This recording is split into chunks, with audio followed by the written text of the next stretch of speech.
Yes, absolutely, of course.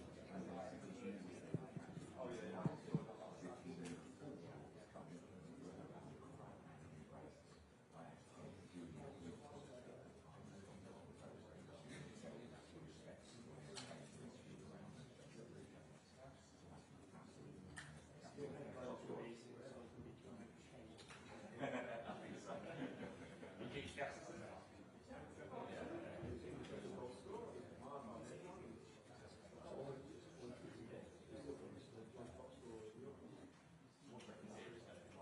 What's the new roller coaster? What's the Tuchel area like? If you think that's the free budget,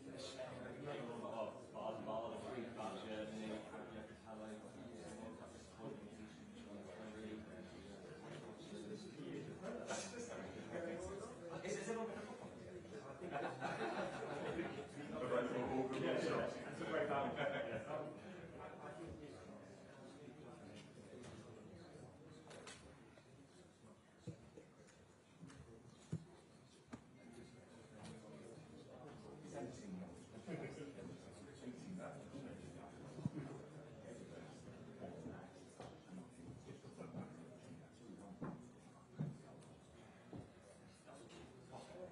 Things that are actually absurd technology as part of the conversation, things like the discussion over nationality, obviously, show how important this job is.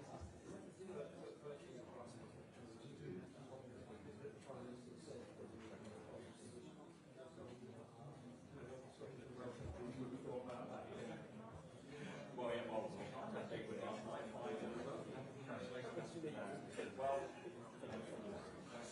live on Sky News, get ready for it.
Okay, good afternoon everybody and welcome to Wembley Stadium for this unveiling of our new England senior men's head coach Thomas Tuchel, who is joined here by FA CEO Mark Bullingham.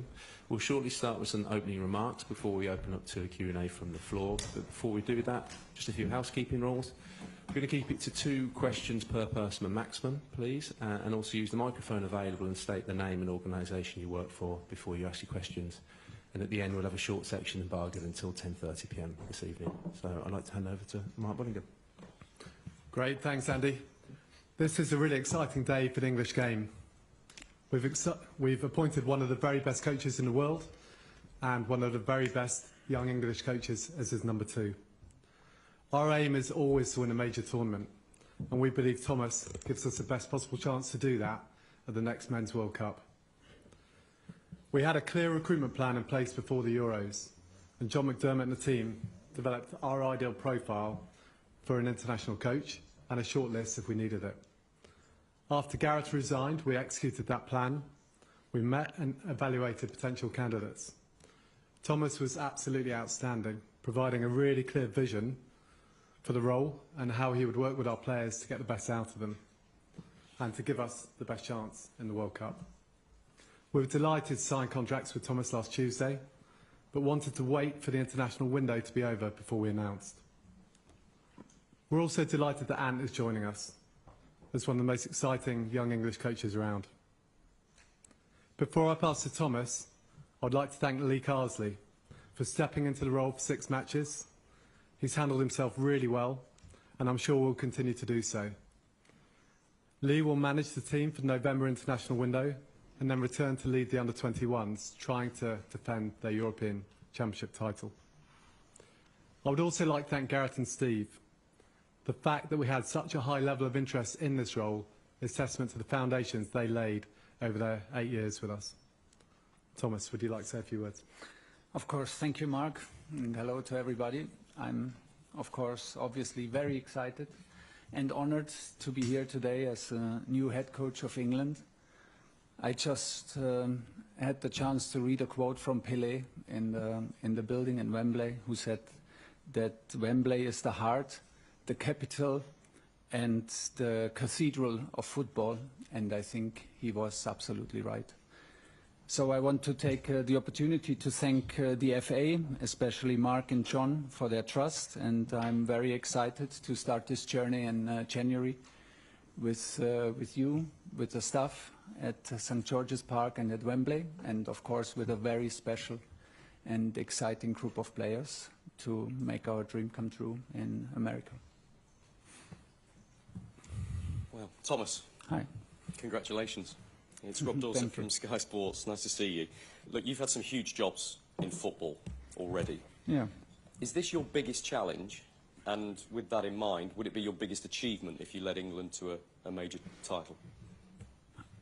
I understood very quickly that it's a big job. I think it's always the job you're in is the biggest job that you don't get, and it does not make a lot of sense to compare.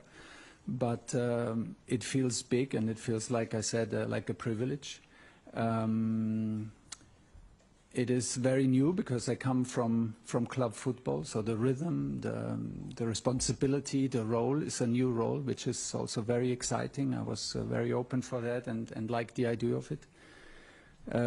Once Mark and John made clear to me that this job is about football, we never lost the momentum, and once I made a time frame up in my mind, from January to the World Cup, I felt already excited, and that it suited my passion and my strive to push this group of players and to be part of this federation with such a strong record in the last tournaments to push it over the line and to try to put a second star on the shirt.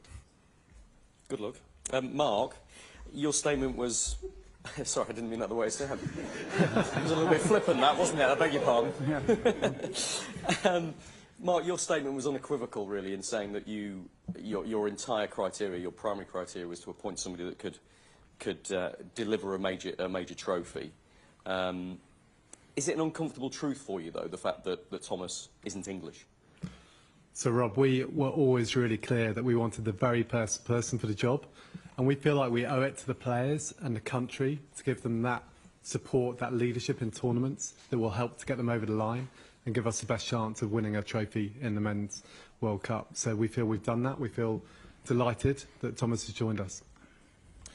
Thomas, Dan Rowan, BBC. There'll be many England fans who are very excited about your arrival, given your vast experience, the trophies you've won, your pedigree. What would your message be, though, to those fans who would have preferred the England team to be managed by an English coach? And do you understand that position? I'm sorry, I just have a German passport, but I can just tell them, and maybe all of these supporters also felt my passion for the English Premier League, my passion for the country, how I love to live here and how I love to work here.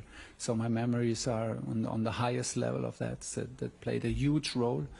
And hopefully I can convince them and show them and prove them that I'm proud to be the English manager. I will do everything to show respect to this role and to this country. And the target for the next 18 months is nothing else than the biggest one in world football, and everyone can be assured of, no matter what nationality my passport says. And Mark, if I may ask, you say in your statement you interviewed several candidates. Can you shed any light, a bit more detail on that? For example, how many? Were any English? Was Lee Carsley ever a realistic possibility? Can you give us any more details about who else you spoke to? Sure, Dan. As you'd understand, the whole process was confidential, and I understand at times that might have been frustrating for people, but we had to maintain that confidentiality for us, but also really more importantly for the candidates. So I'll say a few things, but I'll hold it at that.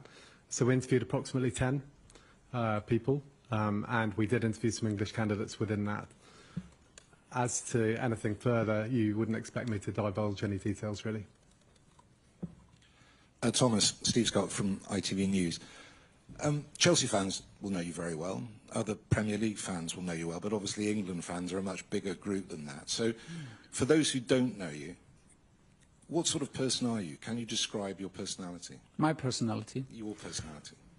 Well, maybe I try to describe my coaching personality, but I think it's pretty obvious. I'm very emotional, and I love I love what I'm doing. I'm passionate about football, and like we said before, this task and this role just brought the young me alive, and it brought back my teenage days, to get excited for such a big task, for the Three Lions, for playing matches at Wembley, for working with this group of players. So everyone can be assured that we will do it with passion and with emotions, and we will try to install values and principles and rules as quickly as possible to make the dream come true. First, we have to, of course, go through the qualification process to the World Cup, but it starts for us in January,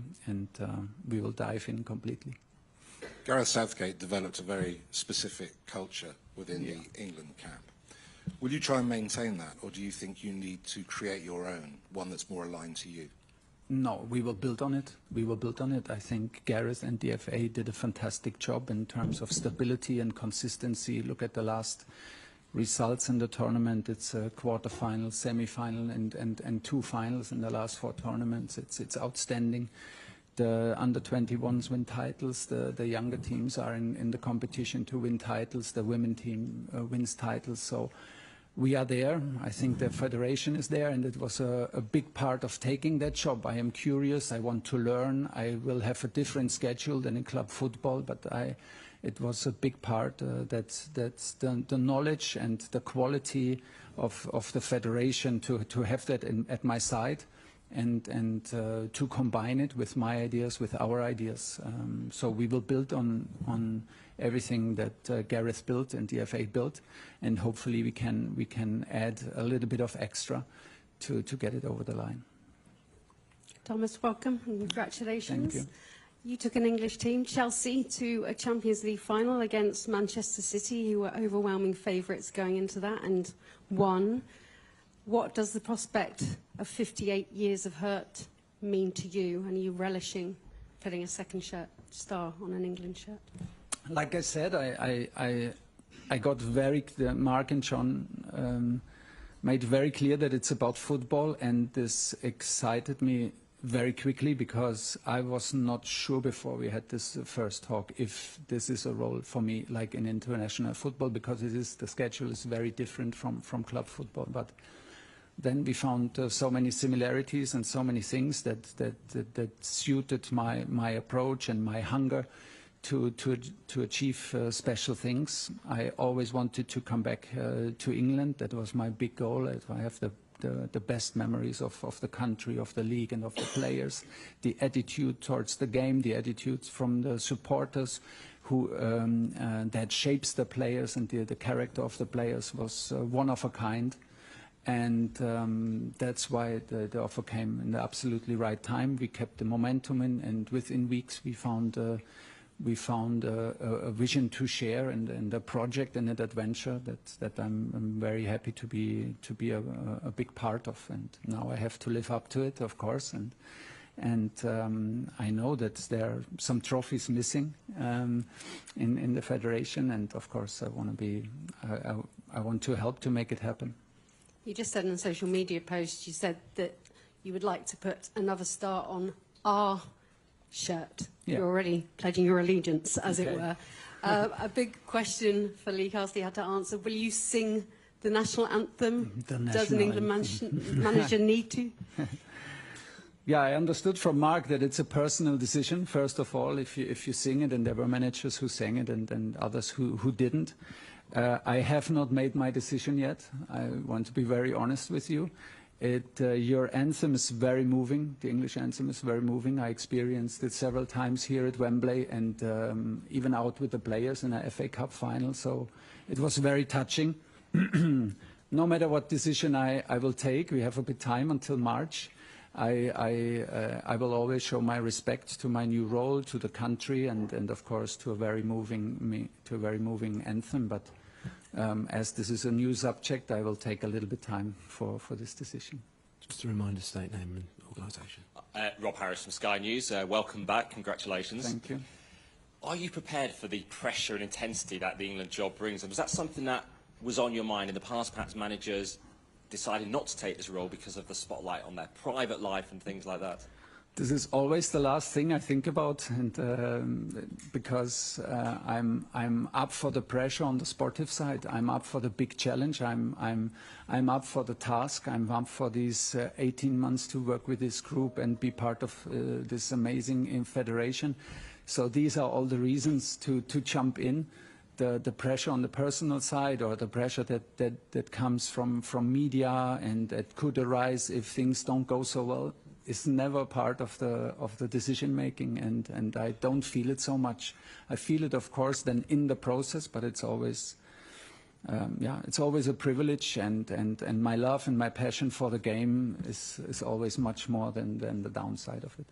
And from watching England at recent tournaments, how do you think you can make the difference and turn this team into trophy winners?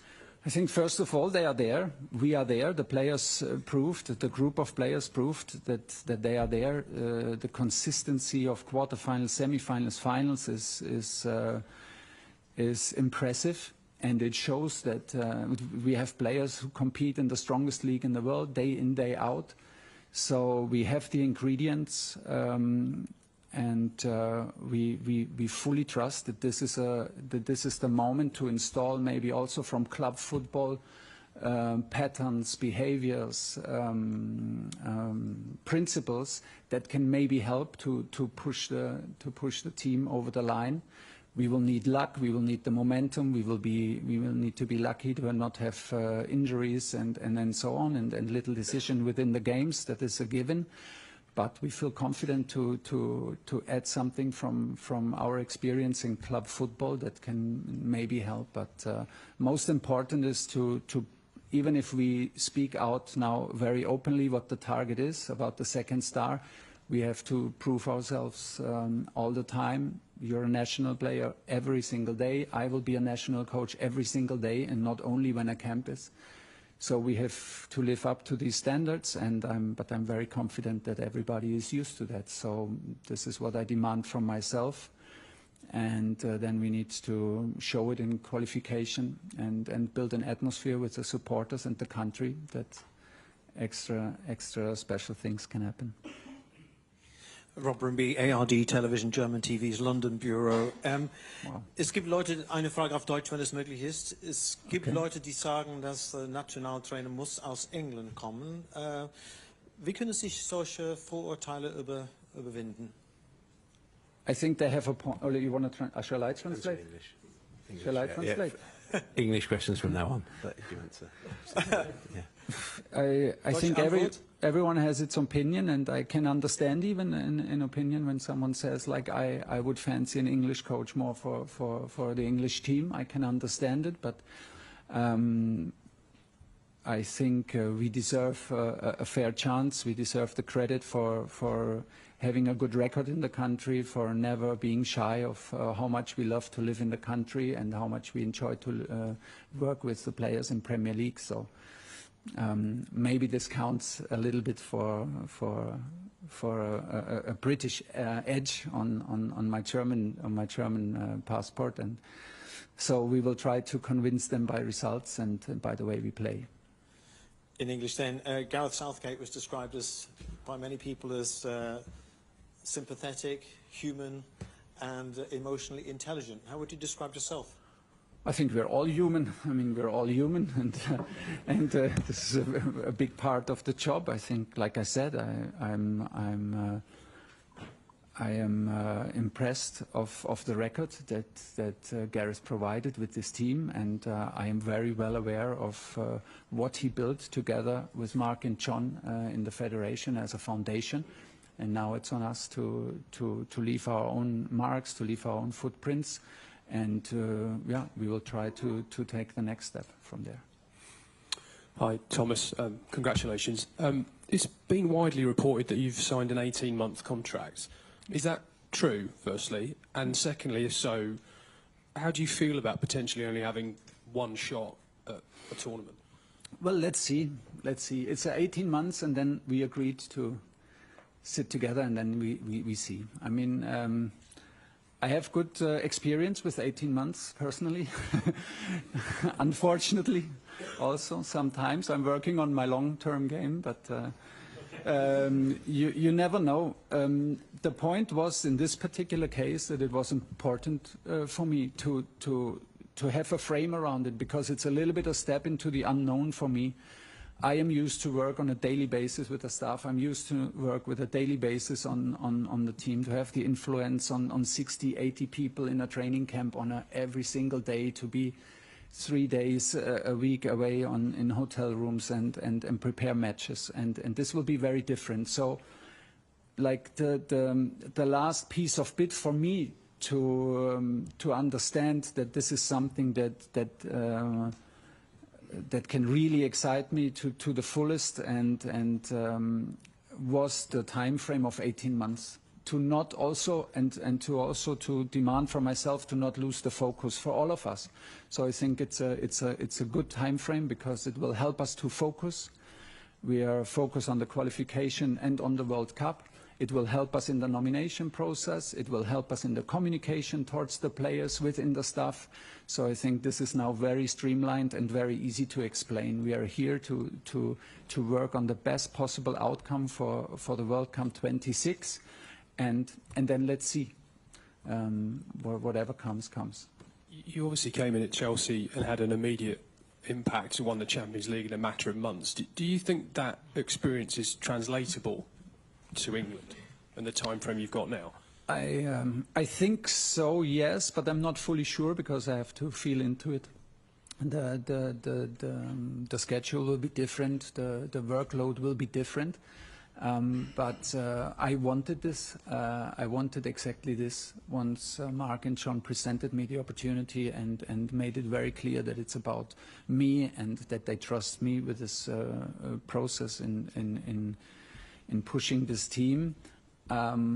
I was very happy now to have the chance also to learn on this process, to have the strong foundation and stability and quality of the federation, to get better, to get smarter, and to yeah, to get better while I'm on this job. So that was a big part of it. And just Sorry, finally, James, it's 2 questions. Come across to Henry Winter here, please. We've got time for a few more in this section, so if we can limit it to 1 question each, that'd be great. Thank you. Hi, Thomas. Henry Winter, World Soccer. First, congratulations. And secondly, you know Harry Kane well. Yeah. Did you speak to him before taking the job? And will he remain your captain? I did speak to no one. We kept the process very confidential between Mark, John, and me. I did not speak to Harry. I didn't speak to Gareth. I also normally I never do this to get my own feeling for it and get my own point of view and let it sink in and reflect on it. So no, haven't done it yet. You know, it's too early to answer these kind of questions. You know how highly I think and feel for Harry, and how much I fought to bring him to Bayern Munich, and so he is already on his way to be a legend in English football. But now I think it's also very important to give the respect to Lee and the camp, the upcoming camp in November, to take his decisions free and without me interfering, and then we will answer this question latest in March. Hi, Thomas. James Robson, Associated Press. You said it was a goal to get back to England. Can I ask why? Say again? You said it was a goal to get back to England Yeah. for you. Can I ask why you chose England over, say, Manchester United, who you've been strongly linked with? Which would also have been England, but in But why the the country. England national team? Because the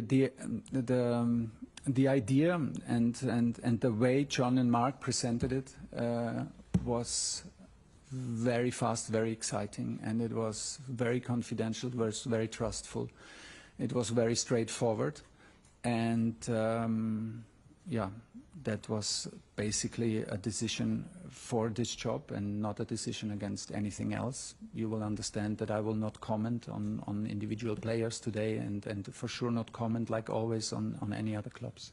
Can I ask, Mark, were you rejected by anyone?